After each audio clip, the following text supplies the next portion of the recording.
Hey folks, I'm Aaron, and I'm here today with Stellar Sovereigns. It's a cool little 4X game that was released a few months ago on Steam.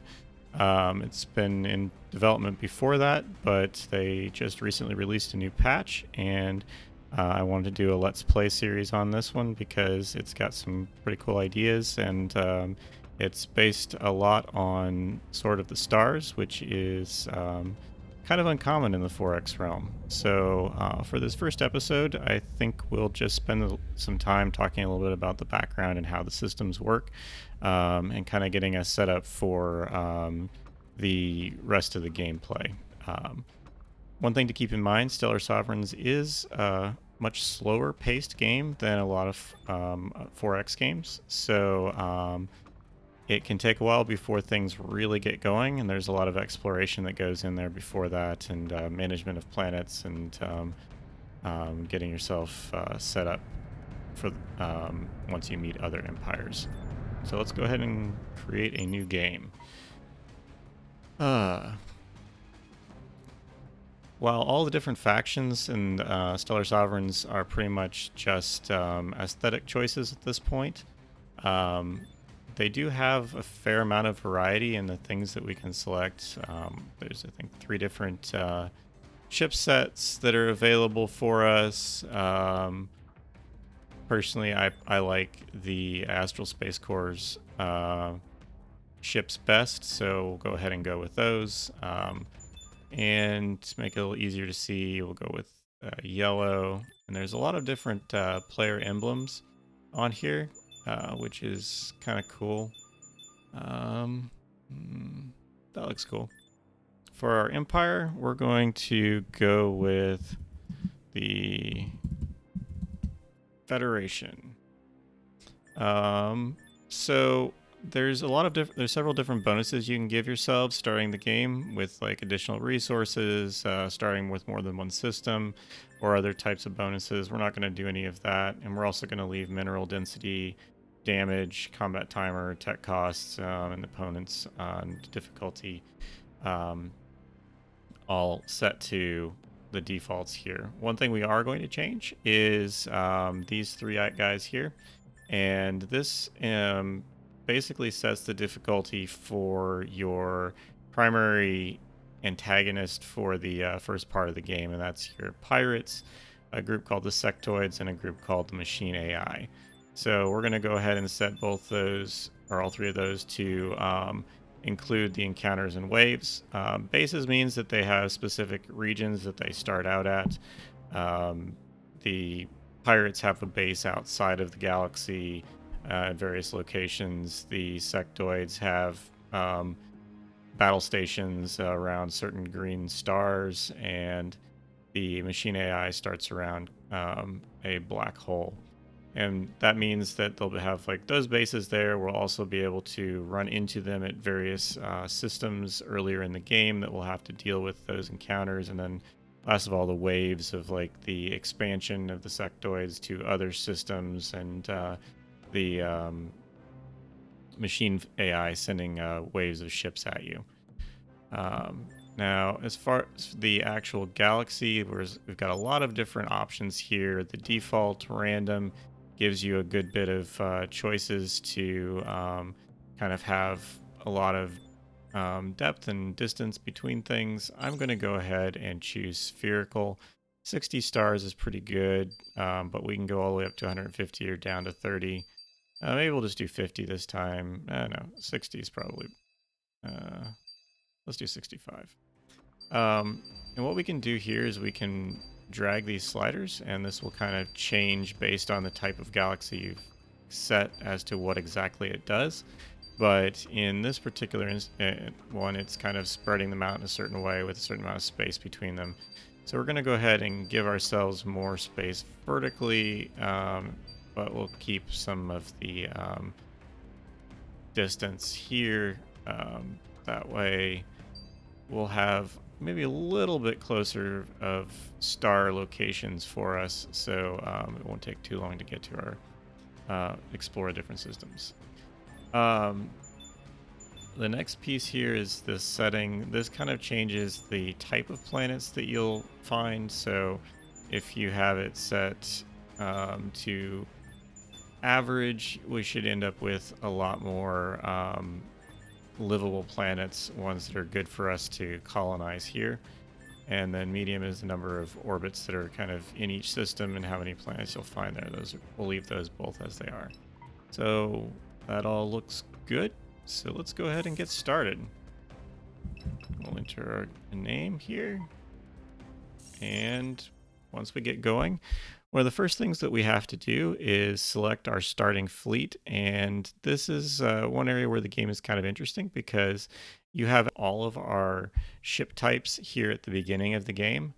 For example, let's go ahead and start with the fleet composition. Every fleet has a single slot for a capital ship, but 2 slots then for escorts. You don't have to have all of the ships in a single fleet, so you can have like 1 escort as a fleet or 1 capital ship as a fleet.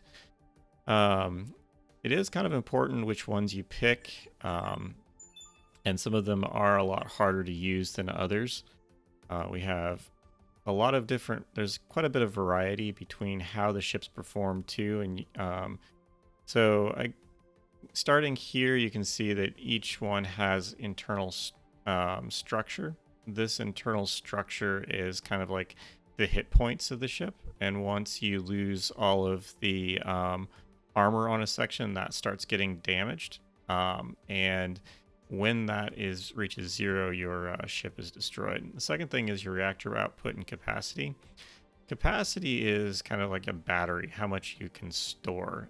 Reactor output is how much you produce. And one of the main features of combat is each of these weapons takes a certain amount of energy to charge and fire, which you can see here. This one takes 12 power to use, which means that if I'm outputting 5.5, it'll take it a while to recharge that versus something like this that's 2. So a lot of what you're looking at is like management of power to how much power is being used by engines, how much power is being used by sensors, shields, more power to shields, recharges faster. You can take more damage before they really drop because they're recharging quickly between hits.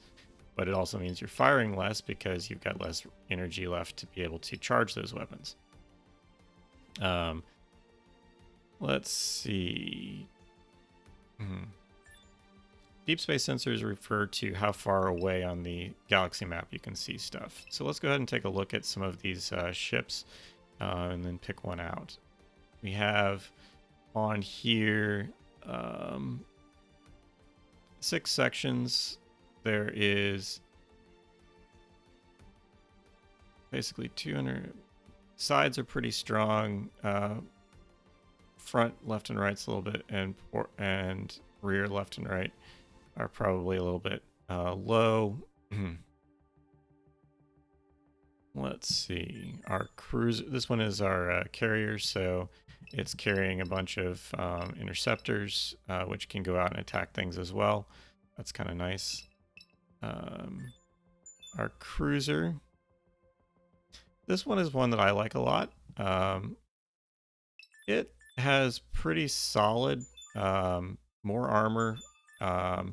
Not quite as much midships, but the better armor means it takes less damage, and it's got these missiles. One of the things about it, though, it's got good maneuvering. It's also got less capacity, but good output. However, it does have these missiles, and these missiles are a tactical weapon that can recharge in the course of the mission or a course of a battle, and it allows you to kind of volley fire at an enemy target, which can do a ton of damage if the shields are down. Kind of like using these because they can kind of jump in and then hammer something really quick, which is really useful against early pirates when you are at a tech disadvantage. Our battleship is probably one of the strongest or most durable ships. It's also got some of the heaviest firepower with these shock cannons early on. And then lots of the plasma blasters, which are great for knocking down shields. It's also got some pretty good maneuvering. Not not the best, but it's still pretty good for what we need to do. Our shield strength is much higher, and the shield resistance is pretty high. So this one doesn't really have any other specials outside of the shot cannons available to it. But this is a good ship if you're starting out with the game and you want something that's a little more forgiving. Our Dreadnought is got really good reactor output early on, and this plasma beam is pretty good against shields, which is great for knocking them down for other ships. So if you're building a fleet around this one, he'll kind of sit out in the back, hammer things with the beam, and then let your escorts hit the armor and take stuff down. So he's a really good one too. A little bit less hull there. The artillery is kind of the opposite. It's very good against hull, not so good against shields. Again, it's set up to be a standoff ship with lower armor and lower hull. It has some of the best reactor output though. And then your assault cruiser is also a good standoff ship. And it's got these torpedoes, which right at the beginning aren't all that good, but over time you can get things with like the ionic torpedoes, which will disable enemy ships. So it's a good support ship to be able to disable things and then really nail it. Let's look at what it's got for its shield. And yeah, it's not the greatest in terms of like power management and shield strength, or even the overall internal structure. So let's go ahead. I'm going to go ahead and start with this cruiser. That means now we can look at escort vessels. We've got a variety here: destroyer, corvette, frigate, and a missile boat. The missile boat is a great standoff ship. Again, it's got those missiles that we can fire, and then starts out with the javelin launchers, which are okay. It just really isn't going to be too good at nailing your enemy's shields. It's also really, really poor maneuvering and speed, so it's easy to for it to get caught and hammered by an opponent. Might be a good candidate to update to use a little bit of a different setup here over time, but it can be good if you're bringing multiple fleets to a battle. Your frigate, again, is a pretty solid choice. It's got two weapon slots that have got really good firing arcs, and then its torpedo slot, again, can be really useful in a support role. Corvette is probably one of my favorites, and I like it because it's got the 3 slots that have really excellent targeting, and it tends to fly around and do passes at enemy targets, which makes it harder to hit and tends to take a lot of their firepower. But it does go down pretty quick if you're not careful. The last one is the destroyer. This is really my least favorite ship. It's got heavy firepower, but it's got really poor maneuvering and speed, so it takes a long time to get there, and I always just tend to find that even with the higher hull armor here, and it's the low structure on it, I guess higher than the others, but still fairly low, that just ends up meaning that it takes a lot of fire quickly and ends up dying quickly. So for our purposes, I'm going to go ahead and select 2 corvettes. That seems like a good starting fleet for us. They've got good they got a little bit of anti-shield and a lot of anti-hull, which will be helpful for us. Okay, with our fleet selected, now we can actually start getting into setting up the our empire for how we expand through here. So let's take a look at our planet.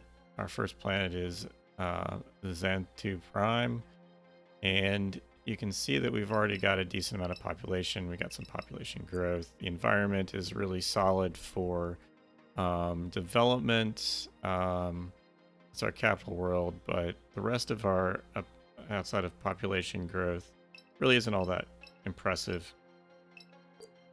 We do have trihelium gas, compute quartz, and structural composite, which is really helpful starting since those can be hard to come by. Decent tourism bonus, but that won't come into play until we have multiple systems that are with our trade network going for them. Not really great R&D, but we do actually have some good consumables, and those will be helpful for providing additional food for our population, as well as providing a approval boost once we get enough of them. Last of all, looks like we've got a good moon structure here that we can build some of these things on that'll help boost our system as well. Cool. Well, we will get into the management of this colony here soon, but first of all, let's go ahead and talk a little bit about our economy. Stellar Sovereigns starts you out in a really tight position when it comes to economy. It looks like you've got a good budget coming in, but since everything costs money and the costs of things like research can really jack up pretty quickly, it's quite easy to get into negatives early on. And even with the 10 million, we'll want a lot of that to kind of upgrade our mining operations. And we'll get into some of the other research options here. But one of, I think, the first ones we need to pick is going to be this hyperlink net, because it will reduce the overall cost per point of research considerably. So research in Stellar Sovereigns works by providing a certain amount of monetary value for a certain number of research points. And the cost per point of research is going to vary based on your empire. So if we go here, we can see that our research cost is 300 per point of research. So coming back here, you can see we have 300 points, so we're at 99,000, which is almost entirely taking our initial starting surplus here. And that's only for putting in 1% of the cost per turn. So each of these points creates a percentage amount of percent that is applied towards the total research for this item. And so when we hit 100%, we get the item. This 4 here is bonus research, and the way that we boost our research here is through this research bonus. And as you invest in the R&D sector on a planet, as well as like build some improvements for it that will increase that research bonus, we can end up in situations where we get, over 100% research bonus, which means that we can be putting in fewer points on our own, but still get more out, which will help reduce the time it takes to research tech, but it'll also reduce the time. There's other ways to kind of improve this bonus through some edicts. There's the ability to do so through research agreements with other empires. And one more thing to keep in mind here is that as you go over 100%, risk increases. And risk means that you will have research percent lost due to accidents, or even you can have a catastrophe where you lose all research. So it can be helpful to boost that later in the game when there are techs that will actually reduce the propensity for us to get those things, or even government types that can kind of reduce that. So we'll go ahead and leave that for now. That'll give us a little bit of something going on here. The next thing we want to do is kind of invest our initial points in our empire. And traits are kind of a way to customize your empire as the game progresses and you do certain things, like you can explore stuff or, research techs, reaching particular goals at planets, all provide additional points. So let's go ahead and start out. We're going to go ahead and take avid builders, because we want to reduce a lot of our costs early on, because by reducing those costs we can increase the amount of surplus that we have, which we can then use for other things like research. We're also going to take a couple levels of skilled architects, because that will reduce our upkeep. And then we'll go down here and take some expert logisticans. I cannot pronounce that word. That will also reduce the overall cost for upkeep for our space assets, which is going to be helpful to us. It's also worth noting here that, you know, the stuff that you take will show up here, and you can see like an overview of the costs. But each of these different traits has an icon attached to it, and this icon indicates what political leaning you will have by putting points into that. And as you do so, you'll see this little thing here which will shift around, and you can see as I move around here that there is a certain amount of tax income or tax tolerance and different things. So it'll affect the income that you receive, as well as the government types that are available for us to select. Early on, as long as we stay within this box, we can select one of the four government types here without affecting the approval of our colonies. But if we go outside this box and we start selecting government types, some of them we can't even select, but if we have a government type we've selected and we select traits that shift us away from that type requirements. So like, let's say we have capitalism and we shift ourselves back over here, we can end up with unrest and riots in our planets because our empire's ideology doesn't align to the government type we have selected. So we need to be careful what we're doing here, at least as the game progresses. For now, we'll leave this here. Let's see, that puts us at a little bit of a surplus, which is going to be helpful. Let's see. The next thing that we're going to want to do here is actually look into managing our colony.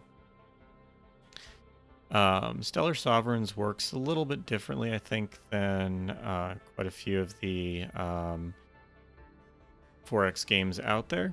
It doesn't really use population as units that get moved around. Instead, you provide funds for development of these 4 sectors: industrial, housing, agricultural, and R&D. And as we provide development, that produces jobs.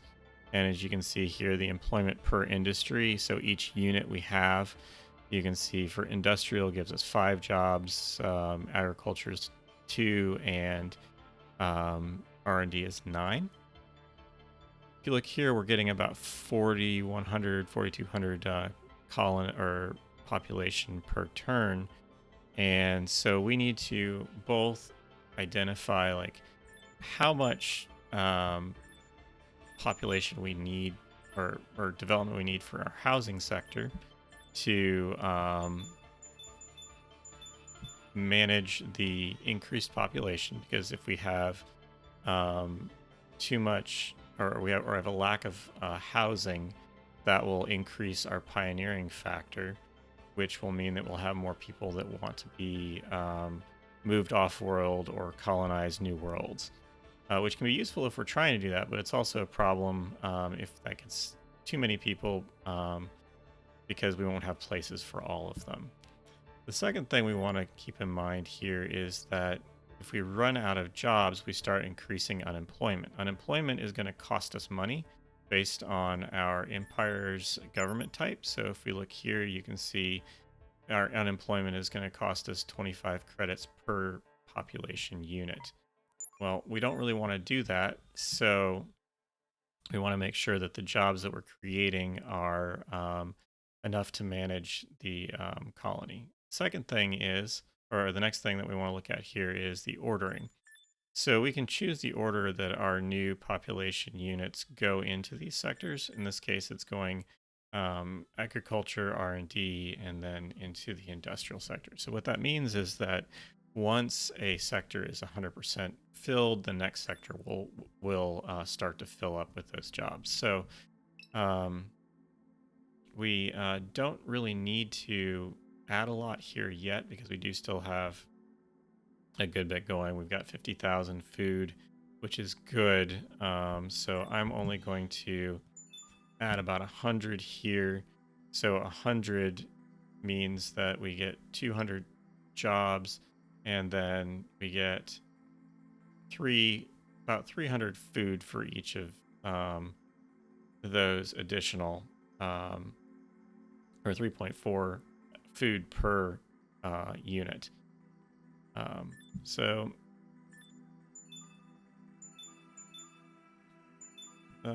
actually, let's go ahead and do 1,000 because that should provide us with a little bit more food to cover the projected increase in our population. And then the next thing, let's go ahead and add about 100 here.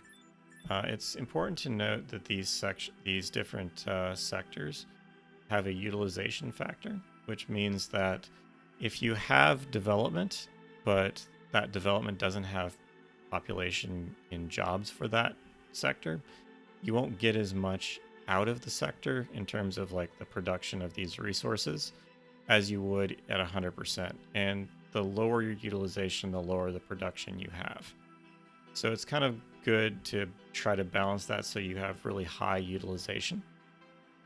There are techs that can mitigate some of this, but they do end up costing you more money in upkeep. That's probably good here. We'll talk about trade goods a little bit once we actually have some place to do some trading. Last one here, we're going to go ahead and do 100 for, actually no, let's just do 50. This is kind of one of the areas I think could be improved if we had an ability to just kind of click and type the number we wanted for some of these things.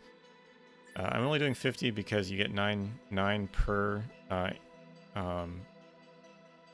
development unit, but it also is very expensive. You can see the cost here is 700 credits per development unit. So you can also see that we're actually spending a fair bit of money, which means that we're probably going to be in a deficit now.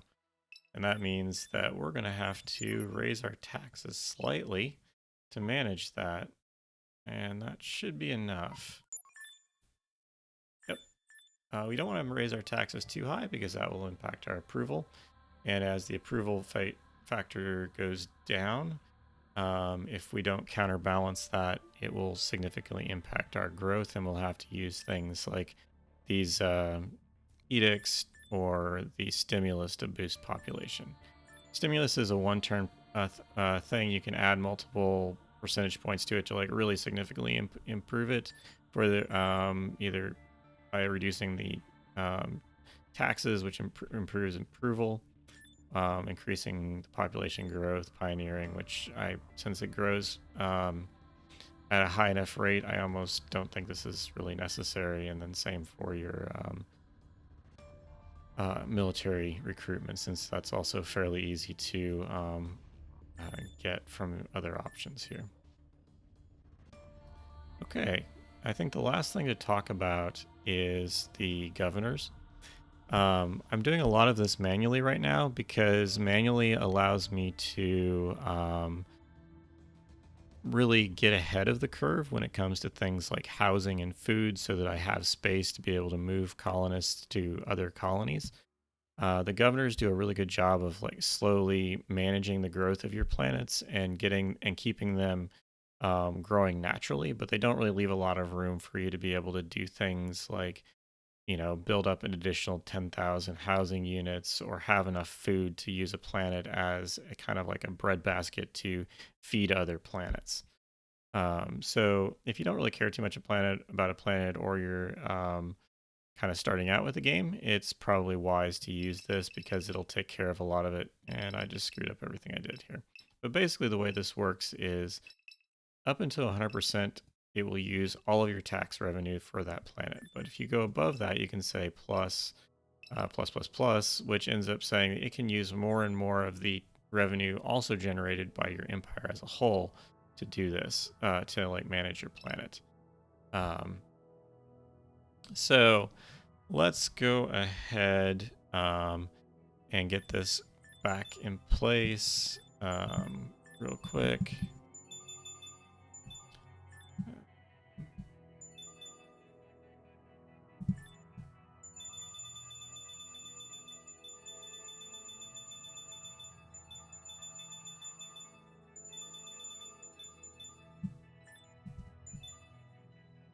Okay. Cool. And now we're set up to go ahead and start our exploration. So let's look and see what is the closest. Ooh, I've definitely set the spacing a little bit far here, so this will probably take us a little longer. So it looks like 4 turns to there, 5 turns for. Oh, this one's a little closer. We'll go to Aphrodite. Okay, now let's take care of our Quarry Fleet. Quarry Fleets are useful for salvaging derelicts as well as researching some of the different stellar phenomena that are in each of the systems, as well as basically mining the resources from a system. If you click on a system, you'll see here there's a percentage, and this is like the total mineable resources. It doesn't tell you what you're going to get each planet or each system, so that's kind of a wild card. But if you go to your Quarry Fleet, it'll tell you the breakdown of what you're getting each turn that you're around in orbit in a system. But we're going to go here, and one of the first things we want to do is we want to upgrade our mining mothership here so that we get a bit better efficiency by adding some of these guys here. I've already got a variant set up that I use a lot, which makes this a lot easier. You can see I've got access to all the different items that I need, so I'm going to go ahead and do that.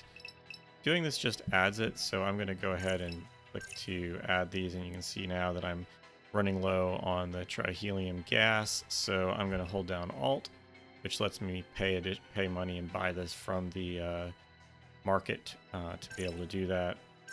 Let's do that.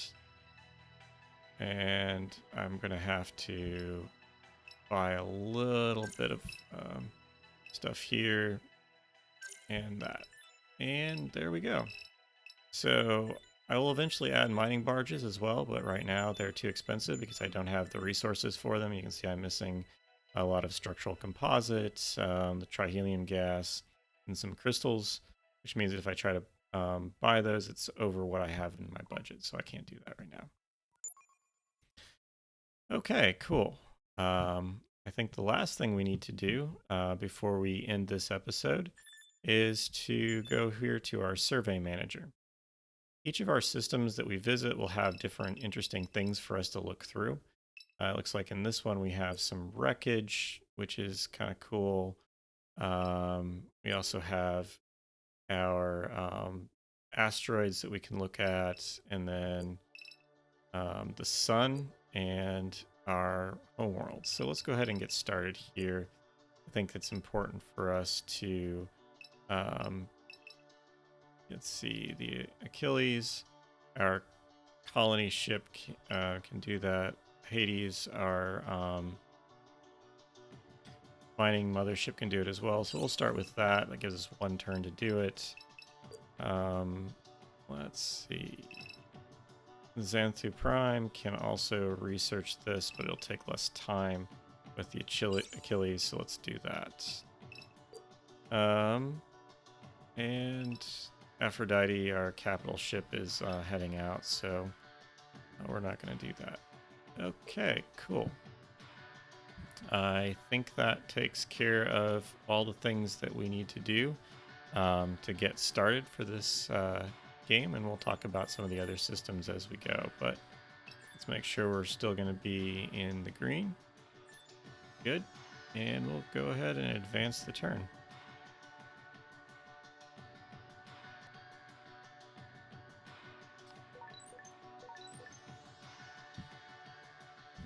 With Epsilon Core on its way to Aphrodite and some investigations done here, I think this is a pretty good place for us to end the episode. We'll pick up here with episode 2 as we start to expand our empire.